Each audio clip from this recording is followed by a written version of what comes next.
Hello guys, this is Harsh Sehgal and you are watching electronics finder. आज की class हम देखेंगे 16:2 डिस्प्ले के लिए कि हम अपनी आर्डिनो प्रोग्रामिंग के थ्रू 16:2 डिस्प्ले को कैसे प्रोग्राम कर सकते हैं। अब डिस्प्ले की कहाँ ज़रूरत पड़ जाती है हमें। जैसे कि प्रीवियस लेक्चर में हम ये देखते थे कि हमारा जो मोटर है वो डायरेक्शन चेंज करता था with the help of push buttons, कि मतलब पहला पुश बटन दबाते थे तो क्लॉकवाइज और एंटी क्लॉकवाइज दूसरे पुश बटन से, और उसका कॉरस्पॉन्डिंग मैसेज भी हमारे पास सीरियल मॉनिटर पर आता था। बट किसी-किसी सिनेरियोज़ में हम देखते हैं कि आगे जैसे प्रोजेक्ट बनाएँगे, उसका जो भी इन्फॉर्मेशन है वो हमें एक स्क्रीन पर ऑन डिवाइस ही पता लग जाए। तो उसके लिए हमें स्क्रीन ज़रूरत पड़ती है, और उस स्क्रीन को कैसे हम यूज़ करते हैं और कैसे प्रोग्राम करते हैं वो आज की हम क्लास में देखेंगे। तो आज की बेसिक स्टार्ट करते हैं एलसीडी के ऊपर। तो चलिए स्टार्ट करते हैं।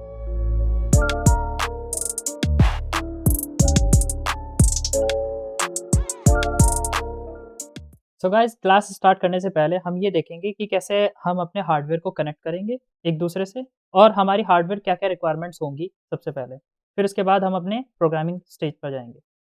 तो सबसे पहले हमारे पास आर्डिनो ऊनो होना चाहिए, दूसरा हमारे पास जम्पर वायर्स होने चाहिए मेल टू मेल हेडर्स वाले, और हमारे पास सिंगल स्ट्रैंड हुकअप वायर्स होने चाहिए, एक ब्रेडबोर्ड और एक हमारे पास पोटेंशियोमीटर 10K का। और एज़ यूजुअल जिस पर हमारा ये लेक्चर है उसका डिवाइस जो कि है हमारे पास 16:2 डिस्प्ले, वो भी होनी चाहिए, ठीक है? तो अब हम इसका कनेक्शन देखते हैं कि कैसे-कैसे हम कनेक्शन करेंगे। सो गाइज़, मेरी स्क्रीन पर आप देख ही रहे हैं कि कनेक्शन सारे एकदम विज़िबल हैं। आप इसी तरह से अपने हार्डवेयर को कनेक्ट करेंगे, और मैं भी आपके साथ-साथ कनेक्ट करूँगा। तो कनेक्शन करने से पहले मैं आपको बताना चाहता हूँ कि जो हमारी एलसीडी है, वो 2 मोड्स में यूज़ होती है। एक तो 8 बिट मोड और एक 4 बिट मोड। हम यहाँ पे 4 बिट मोड में यूज़ करेंगे। अब ये बिट मोड क्या होते हैं? इसके बारे में मैं आपको फुल डिटेल में बेयर मेटल प्रोग्रामिंग की क्लासेस में आपको क्लियर करूँगा कि ये 4 बिट मोड और 8 बिट मोड क्या होता है। तो अभी हम इसको बेसिक लेवल पे लेके चलते हैं, फिर धीरे-धीरे इसको और ज़्यादा हम एडवांस लेवल पे सीखेंगे। तो अभी कनेक्शन स्टार्ट करते हैं। तो गाइस, सबसे पहले हम बैकलाइट की सप्लाई को कनेक्ट करेंगे, जहाँ पे ए और के लिखा है। ए का मतलब एनोड और एक के का मतलब कैथोड। ये हमारी बैकलाइट की एलईडी से कनेक्टेड होते हैं ये टर्मिनल्स। ओके, इनको ऐसे करके कनेक्ट करना है।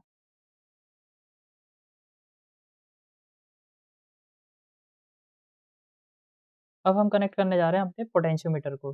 10 के पोटेंशियोमीटर है। ये कनेक्ट होगा हमारा वी नॉट से। वी नॉट जो हमारी पिन है वो हमारी कंट्रास्ट के लिए होती है। हमारे जो कैरेक्टर्स हैं वो कितनी इंटेंसिटी, कितनी डार्कनेस या लाइटनेस के साथ हमें दिखेंगे हमारे डिस्प्ले पर, वो निर्धारित करता है। तो अब हम उसको कनेक्ट करते हैं। सबसे पहले हम इसको पोटेंशियोमीटर को सप्लाई से कनेक्ट कर लेंगे। तो पहले हम सप्लाई से कनेक्ट कर लेंगे। ओके, और ये 5 वोल्ट यहाँ कनेक्ट हो गया। ओके, और इसका जो डिफरेंस है, मतलब इसकी पोटेंशियोमीटर की जो मिडल पिन होगी वो हमारी वी नॉट से कनेक्ट होगी।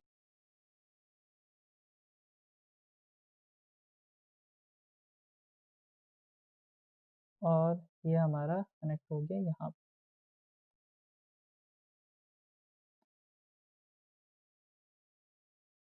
हो गया हमारा कनेक्ट।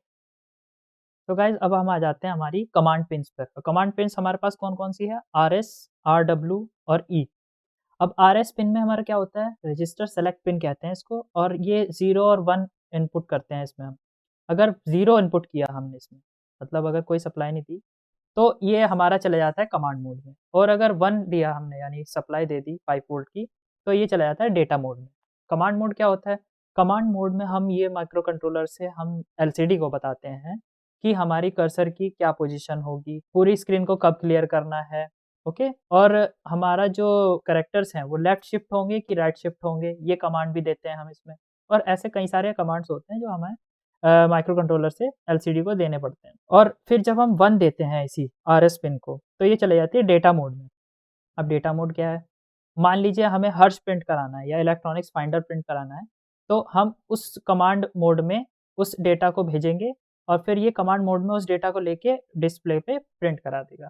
तो आपको समझ में आ गया होगा डेटा मोड क्या है और आपका कमांड मोड क्या है। ओके, अब आता है हमारा ई, यानी इनेबल पिन। अगर इनेबल पिन को 1 किया हमने, तब जाके वो रीड एंड राइट पिन को इनेबल करेगा, यानी आर डब्ल्यू पिन जो होती है वो हमारी रीड एंड राइट वाली पिन है। आर डब्ल्यू पिन है जो हमारी, इसमें अगर हम 0 देते हैं तो इसका मतलब है राइट कर रहा है, यानी हम इस पे राइट कर सकते हैं डिस्प्ले पे। और अगर 1 देते हैं तो डिस्प्ले में जो भी डेटा होगा उसको रीड भी कर सकते हैं उल्टा। हालाँकि हम ऐसे कम ही सिनेरियोज़ में करते हैं, ज़्यादातर हम राइट ही करते हैं। तो इसलिए हमारा जो आरडब्ल्यू पिन है वो इस कारण यूज़ होती है। तो अब आपको समझ में आ गई होगी जो हमारे 3 कमांड्स पिन हैं, ये कैसे-कैसे काम करती हैं और क्या इनका वर्किंग है। ओके? तो अब हम अपनी कमांड पिन को कनेक्ट करते हैं। सबसे पहले हम देखते हैं कि आरएस जो है वो हमारा किस पिन से कनेक्टेड है। तो देखिए इसमें हमारा आरएस पिन है कनेक्टेड नंबर 7 से, आर्डिनो पिन की 7 से। ओके, इनेबल पिन है वो हमारी किससे कनेक्ट है, आर्डिनो की पिन नंबर 8 से। अब देखिए आरडब्ल्यू जो पिन है वो आपकी ग्राउंड से कनेक्ट होगी। क्यों? मैंने क्या बताया था, अगर हम उसको कोई सप्लाई नहीं देते हैं या जीरो देते हैं तभी वो राइट ऑपरेशन परफॉर्म करेगा। तो हमें राइट ही करना है, रीड तो करना नहीं है। तो ऑब्वियस सी बात है, तो हम उसको ग्राउंड से कनेक्ट कर देंगे, सीधा ग्राउंड। ओके, तो देखो ग्राउंड से कनेक्ट कर दिया। अब ये सिर्फ राइट ही राइट करेगा, हम जो भी माइक्रो कंट्रोलर से देंगे वो राइट कर देगा सीधा, बस। अब हम करते हैं डेटा पिन्स को कनेक्ट। नहीं, डेटा पिन को कनेक्ट करने से पहले हम अपने वीडीडी वीएसएस को कनेक्ट कर लेते हैं। वीडीडी वीएसएस क्या होता है? ये पूरे एलसीडी के लिए पावर सप्लाई है, और वीएसएस जो हमारा कनेक्ट होगा वो हमारा होगा ग्राउंड से कनेक्ट।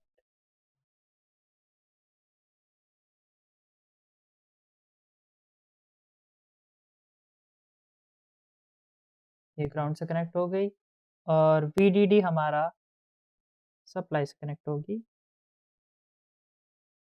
ओके, तो हमारे लगभग लगभग सारी पिन्स कनेक्ट हो गई हैं, बस डेटा लाइन्स को छोड़ के। अब हमारी डेटा लाइन्स को कनेक्ट करते हैं। मैंने बताया आपको 4 बिट में यूज़ कर रहे हैं, तो इसका मतलब 4 डेटा लाइन्स को ही हम कनेक्ट करेंगे। कौन-कौन सी? D7, D6, D5 और D4। तो D7 हमारा किससे कनेक्ट है? देखिए D7 कनेक्टेड पिन नंबर 12 से, पिन नंबर 12। और ऐसे ही हम कर देंगे D6 को कनेक्ट। ओके, पिन नंबर 11 से। बहुत ही सिंपल कनेक्शन है, आपको आराम से आ जाएंगे समझ में। पिन नंबर 10 हमारी कनेक्ट है D5 से। ओके, और D4 किससे कनेक्ट है हमारी? पिन नंबर 9 से।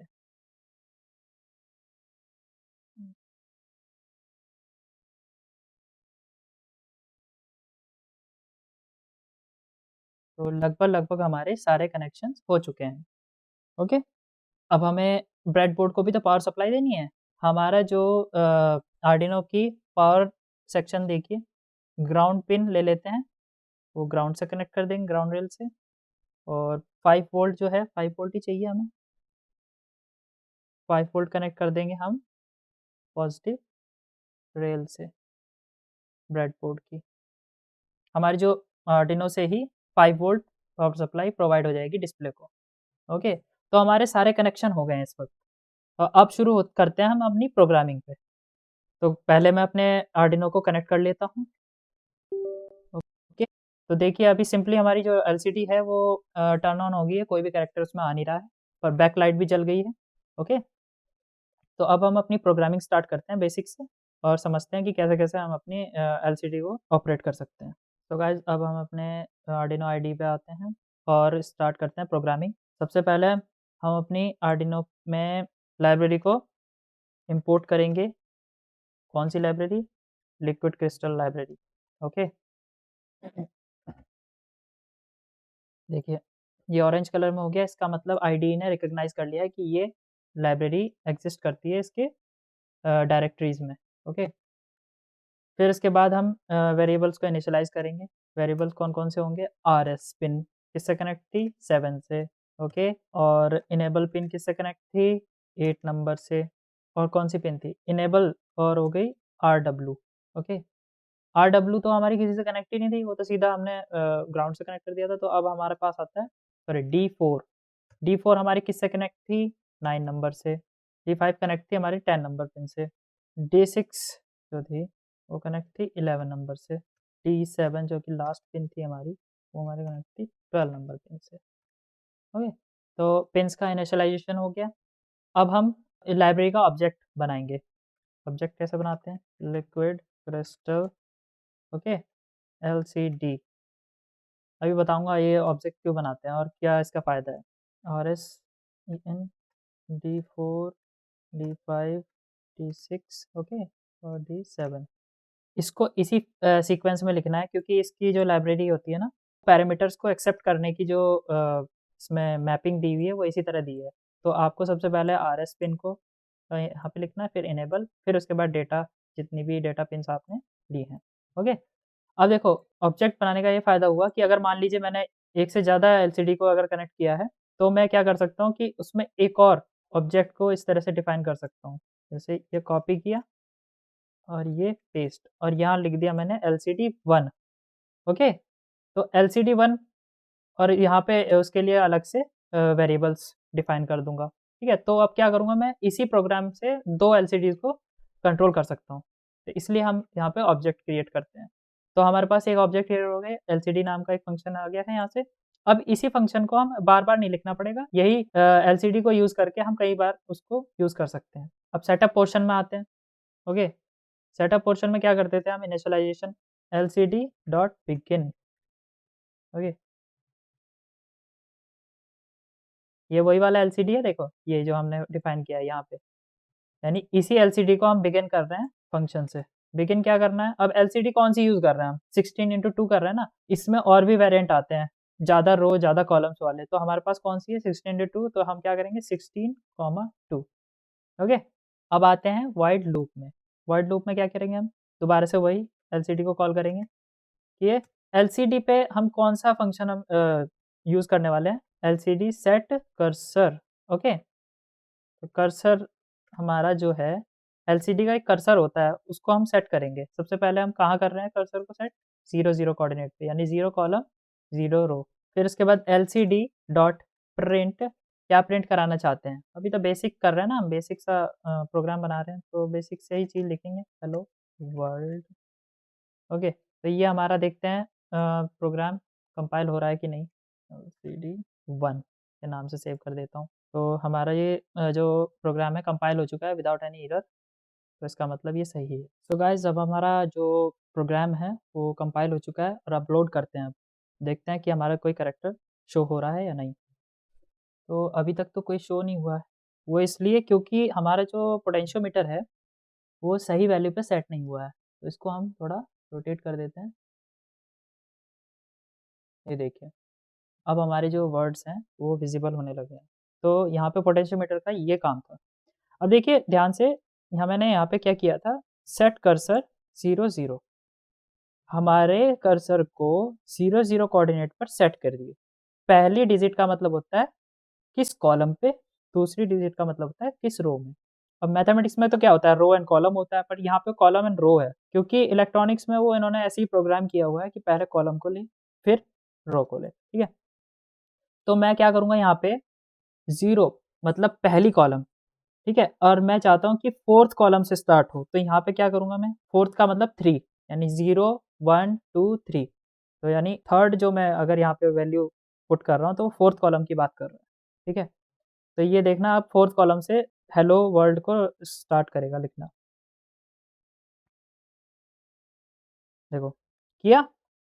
तो गाइज़ अब हम चाहते हैं कि ये दूसरी रो से स्टार्ट हो, तो दूसरी रो के लिए क्या करूँगा मैं, यहाँ पे 1 डालूँगा। तो जैसे ही मैं 1 डालता हूँ और अपलोड करता हूँ, तो देखो ये दूसरी रो से स्टार्ट होगा, ओके? दूसरी रो पे आ गया। अब आप कहेंगे कि सर ये तो यहाँ पे अगर मैं 3 डाल देता हूँ या कुछ भी 4 डाल देता हूँ, तब ये तो गायब ही हो जाएगा, बट ऐसा नहीं होता है। इसके ड्राइवर्स को इस तरह से सेट किया गया है कि रो में अगर 0 और 1 से कुछ भी अलग डालते हैं, तो ये बाय डिफ़ॉल्ट सेकंड रो में ही इसको प्रिंट करेगा। देखा? तो हम वापस इसको 0 कर देते हैं और इसको भी 0 कर देते हैं, ताकि ये अपने डिफ़ॉल्ट पोज़ीशन पे आ जाए। आ गया देखिए। तो देखिए अब मैं चाहता हूँ कि ये इसी रो में और इसी कॉलम में पहले तो ये हेलो वर्ल्ड लिख के आए, फिर उसके बाद आए हाय हर्ष। तो मैं क्या करूँगा, देखिए LCD डॉट प्रिंट, ओके, हाय हर्ष। तो मैं इसको अपलोड कर दूँ? अब देखते हैं क्या लिख के आता है। ये इसके बाद ही लिख के आ गया, मतलब हेलो वर्ल्ड और फिर उसके बाद ये ऐसे। क्योंकि हमें अपने डिस्प्ले को हर बार ये बताना पड़ेगा कि ये वाला जो सेंटेंस है, इस कर्सर से स्टार्ट करो, फिर दूसरा जो सेंटेंस है वो इस कर्सर से स्टार्ट करो, कर्सर पोजीशन यानी, ठीक है? तो कर्सर की पोजीशन हर बार हमें डिफाइन करनी पड़ेगी। सेट कर्सर, तो यहाँ पे कर्सर की पोजीशन क्या करूँ मैं? वही 0, 0। अब देखिए क्या होता है, ध्यान से देखिए। असल में लूप इतनी फास्ट चल रहा है ना, तो उसी फास्ट परफॉर्मेंस की वजह से वो रिफ्रेश भी उसी स्पीड से कर रहा है। तो मुझे क्या करना पड़ेगा, हर वर्ड के आगे एक डिले लगाना पड़ेगा ताकि वो उसको राइट करके उसको डिस्प्ले करा के थोड़ा वेट करे, फिर दूसरा डिस्प्ले कराए। तो मैं क्या करूँगा देखो, डिले 1000 मिलीसेकंड और फिर इसके बाद भी, ठीक है? देखिए,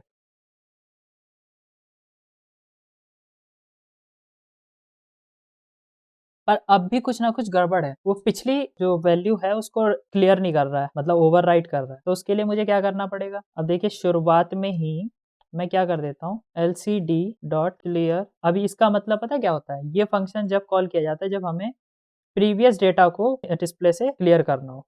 ओके, तो अब देखो,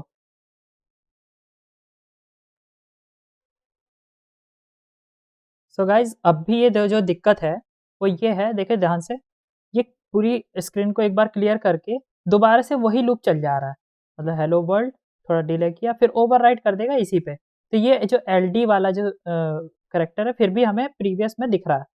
तो हमें कुछ ये जो क्लियर स्क्रीन का जो फंक्शन है वो ऐसी जगह लगाना पड़ेगा जो कि इसको प्रिंट कराने के बाद फिर उसके बाद क्लियर करे, फिर इसको प्रिंट कराए। तो मैं इन दोनों के बीच में लगाऊंगा इसको, ठीक है? और अब अपलोड करते हैं। देखिए अब हमारा डिज़ायर्ड डिस्प्ले हो जाएगा। देखिए हो गया, हेलो वर्ल्ड, हाय हर्ष, एकदम सिंपल। यही हमें धीरे-धीरे एक्सपेरिमेंट कर के हमें समझ में आएगा कि कैसे हमारी जो डिस्प्ले है वो कैरेक्टर्स को प्रिंट कराती है और कैसे हम अपने प्रोजेक्ट्स में ये यूज़ कर सकते हैं। अब हम थोड़ा-सा और ऊपर बढ़ते हैं और देखते हैं कि इंटीजर वैल्यू को कैसे हम प्रिंट करा सकते हैं। ये तो हमारा हो गया स्ट्रिंग, अब हमें क्या करना है, इंटीजर वैल्यू को कैसे प्रिंट कराना है। तो अब हम अपनी प्रोग्रामिंग में थोड़ा चेंजेस करते हैं। तो जैसे कि हम ये हटा देते हैं अभी थोड़ा, यहाँ लिखते हैं जैसे हाय हर्ष, ओके?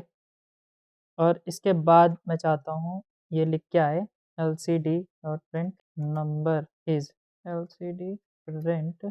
अब देखिए यहाँ पे मैंने एक वेरिएबल डिफाइन किया हुआ था आई इज़ इक्वल्स टू 0। तो मैं यहाँ पे अगर मान लो कुछ भी लिख देता हूँ, अभी तो 0 था, 5 लिख देता हूँ, ठीक है? तो आई के अंदर 5 आ गया, तो यहाँ पे मैं डायरेक्ट आई लिख दूँगा, तो वही चीज़ प्रिंट हो जाएगी उसके बाद, ठीक है? बट मैं चाहता हूँ कि ये हाय हर्ष पहली वाली रो में प्रिंट हो और ये नंबर दूसरी रो में प्रिंट हो। तो फिर मैं दोबारा से कर्सर सेट करूँगा, एलसीडी डॉट सेट कर्सर। दूसरी रो के लिए क्या बनाया था मैंने, 0, 1, ओके? यानी पहली कॉलम दूसरी रो, ओके? चलो प्रिंट करते हैं, हाय हर्ष नंबर इज़ 5, ठीक है? अब हमें समझ में आ गया कि कैसे हम न्यूमेरिकल डेटा को भी प्रिंट करा सकते हैं। अब आप ध्यान से देखिए, मैं चाहता हूँ कि पहली रो में लिख के आए लोडिंग और दूसरी रो में लिख के आए 1 से लेके 100 तक काउंटिंग करे।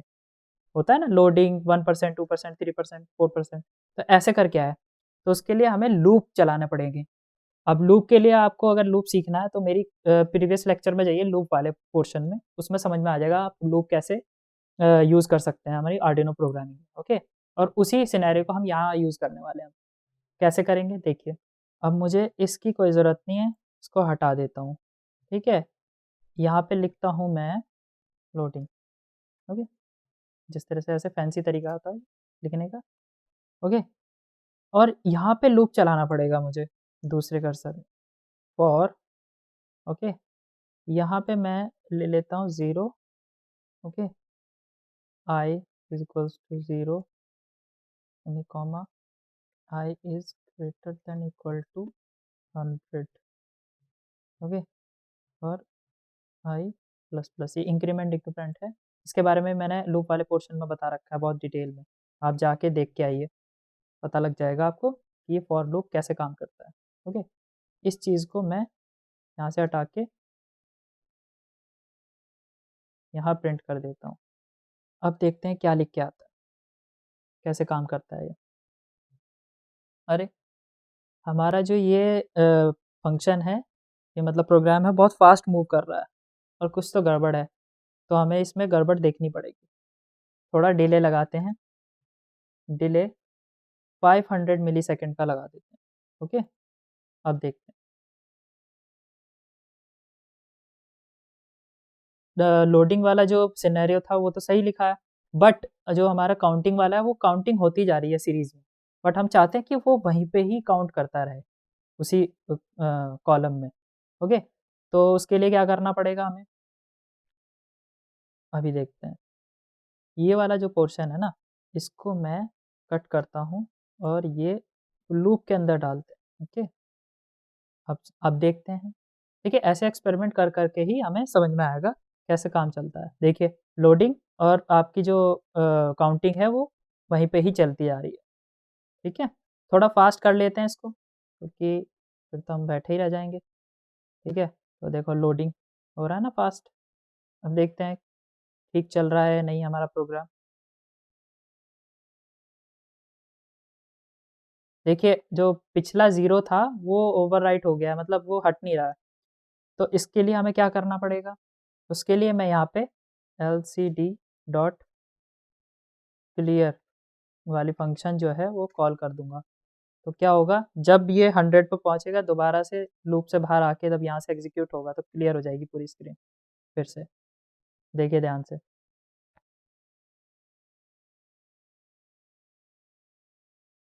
देखिए दोबारा से वो रिफ्रेश होके इनिशियलाइज़्ड वैल्यू से स्टार्ट हो रहा है।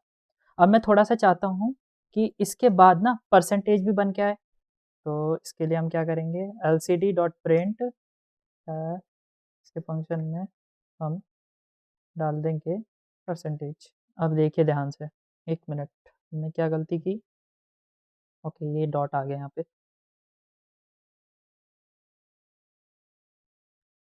देखिए, अब कितना फैंसी और कितना सही लग रहा है, जो हमारी एलसीडी डिस्प्ले जिस तरह से डिस्प्ले करती है किसी भी चीज़ को, तो ये इस तरह से शो होता है। 1%, 2% और 100% पे जाके दोबारा रिफ्रेश होता है। ऐसे ही थोड़ा-सा इसको हम थोड़ा स्लो डाउन कर देते हैं।